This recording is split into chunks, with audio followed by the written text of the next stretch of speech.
Hello students, today we'll start with the topic cilia and flagella. In eukaryotes, cilia and flagella are made up of tubulin protein. In eukaryotes, cilia and flagella are made up of tubulin protein. Whereas in prokaryotes, cilia is absent and flagella may or may not be present. In prokaryotes, cilia is absent and flagella may or may not be present. If flagella is present in prokaryotes, then it is made up of flagellin protein. Cilia and flagella are bound by plasma membrane.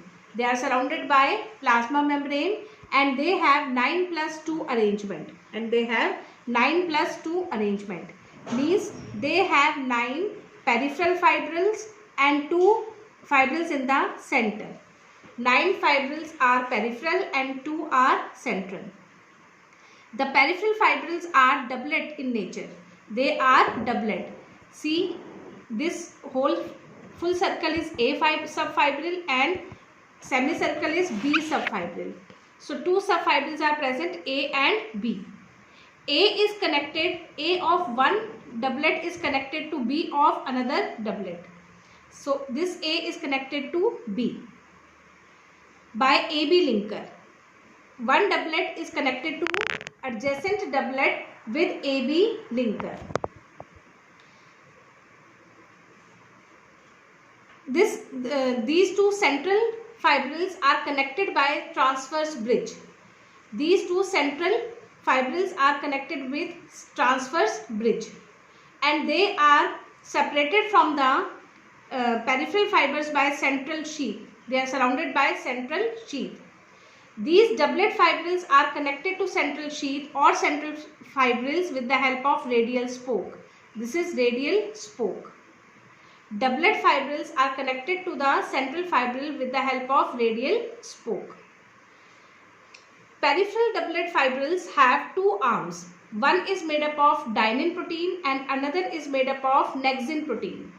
Doublet fibrils have 2 arms. One is made up of dynein protein and another is made up of nexin protein. Dynein protein is having ATPase activity. That is, it helps in the hydrolyzing of ATP and thus in turn helps in the movement of cilia and flagella. Nexin protein forms the linker, AB linker.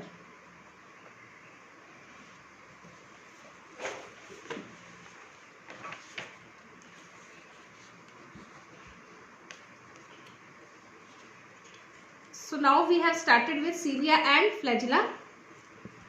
Cilia is smaller structure and flagella is larger. Cilia is 5 to 10 micrometer in length, whereas flagella is 80 to 100 micrometer in length. In a particular cell, if cilia are present, they are more in number, but flagella is less in number as compared to cilia. Number of flagella is restricted, whereas cilia are present in large numbers. Cilia and flagella are single membrane bound filamentous structures. They are single membrane bound filamentous structures. Each cilia and flagella is distinct in 4 parts. See, this is the diagram I have shown here. It consists of 4 parts. Cilia and flagella have the common diagram and they have 4 parts. This is the rootlet. This is the basal body, basal plate and the shaft or axoneme. See, each cilia and flagella is distinct in 4 parts: rootlets, basal body, basal plate and axoneme.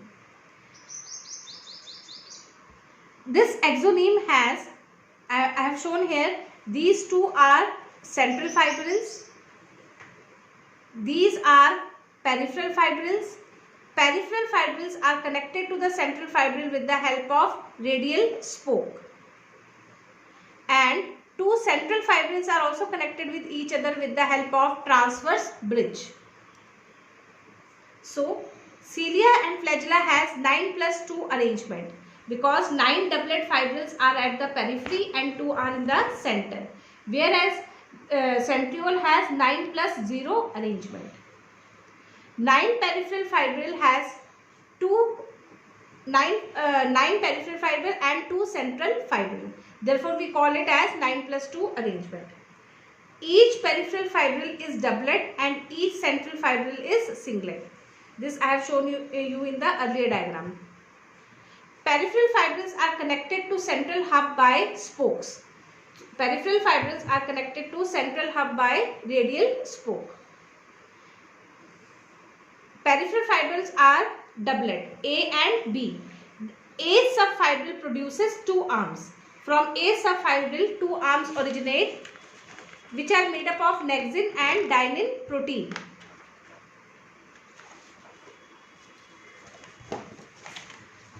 Nexin arm, which forms the AB linker, and dynein arm, which shows ATPase activity. That is, it helps in the hydrolyzing ATP to make the movement of cilia and flagella possible, to provide the energy for the movement of cilia and flagella. Central fibrils are interconnected by transverse bridge. So each exoneme has 11 subfibril, 9 at the periphery and 2 at the center, and 20 subfibril. Why 20 subfibril?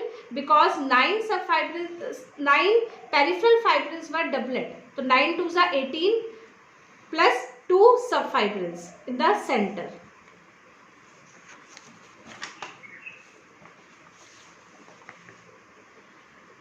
Now cilia and flagella, their movement is made up of 2 strokes, power stroke and recovery stroke. What is power stroke? Cilia and flagella move in such a way that it creates disturbance in surrounding medium that helps to move organism or to move the contents of the surrounding.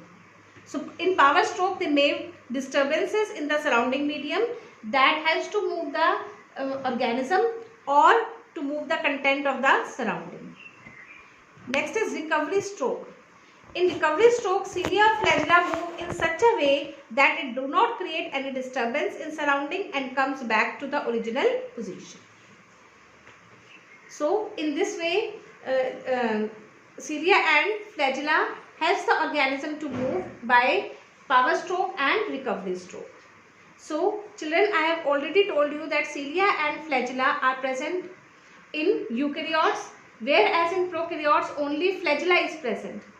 In eukaryotes, cilia and flagella are made up of tubulin protein, whereas in prokaryotes, flagella is made up of flagellin protein.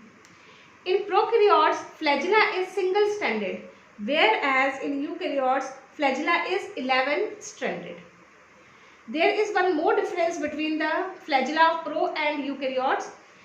The flagella of prokaryotes show circular movements. They show circular movements, whereas flagella of eukaryotes show undulatory movements. They show undulatory movements. Next, functions of cilia and flagella. Cilia and flagella act as locomotory structure of various organisms. They act as locomotory structure of various organisms. For example, cilia helps in the movement of paramecium and flagella helps in the movement of euglena. In porifera or in porifers, it helps to maintain steady flow of water. Porifera are sponges. In higher organism, cilia forms lining of various tubular structure. This you have studied in your 10th class also, that cilia forms the lining of trachea and oviducts. For example, in trachea and bronchi, beating movement of cilia helps to push out the mucus. In fallopian tubes, cilia helps to push ova.